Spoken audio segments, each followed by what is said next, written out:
কিনা? পৃথিবীর কোনো কিছুই বাকি থাকবে না, আসমান জমিন লৌহ কলম যা আছে সব শেষ হয়ে যাবে। কুকুর, তুমি একদিন মৃত্যুর মাধ্যমে শেষ হয়ে যাইবা, আমিও একজন হুজুর, আমিও কিন্তু একদিন মৃত্যুর মাধ্যমে শেষ হয়ে যাবো। কথা বলেন ঠিক কিনা? তোমার মৃত্যুর পরে কোনো কবরে, হাসরে, মিজানে কোনো কোথাও জিজ্ঞাসা করা হবে না? হবে? কোথাও কোনো জিজ্ঞাসা করা হবে না।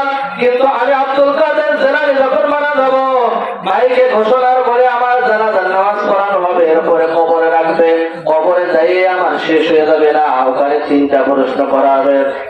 1 নম্বর প্রশ্ন রবের পরিচয়, 2 নম্বর প্রশ্ন দ্বীনের পরিচয়, 3 নম্বর প্রশ্ন হলো নবী সম্পর্কে। ওই সময় কি তুমি বলবা যে আমার নবী কাদিয়ানী? কি বলবা? কথা কও, মুখ খোলো, কি বলবা? আমার কলিজার টুকরা হলো বিশ্ব নবী জনাবে মুহাম্মদ রাসূলুল্লাহ সাল্লাল্লাহু আলাইহি ওয়াসাল্লাম। কথা বলেন ঠিক কিনা? এই 3টা জবাব যখন দিয়া বলা আল্লাহু আকবার, কবরটার খবর থাকবে না। ও আল্লাহ রাসূল বলে এই কবরটা রিয়াবিল জান্নাহ হয়ে যাবে। বলেন সুবহানাল্লাহ।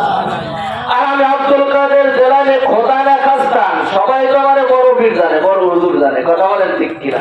আমি যদি প্রশ্নের জবাব না দিতে পারি, আমি রবের পরিচয় দিতে পারলাম না, দ্বীনের পরিচয় দিতে পারলাম না, আমার নবীকে সেটা আমি যতই মুখস্থ কইরা যাই যে আমার নবী মুহাম্মদ, কিন্তু মুহাম্মাদের অনুযায়ী ওই সূরাত আর ওই সিরাত, ওই লেবাস তরিকা যদি আমি না বদলি, কসম খোদার কোনদিন আমি বলতে পারবো না আমার নবী মুহাম্মদ সাল্লাল্লাহু আলাইহি ওয়াসাল্লাম। পারা যাবে?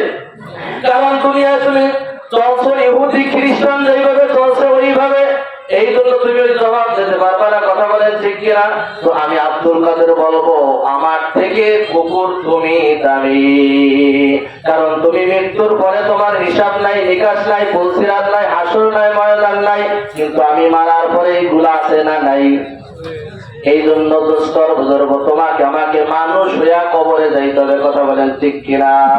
আল্লাহ তাআলা মানুষ হইয়া কবরে যাওয়ার তৌফিক দান করুন, আমিন।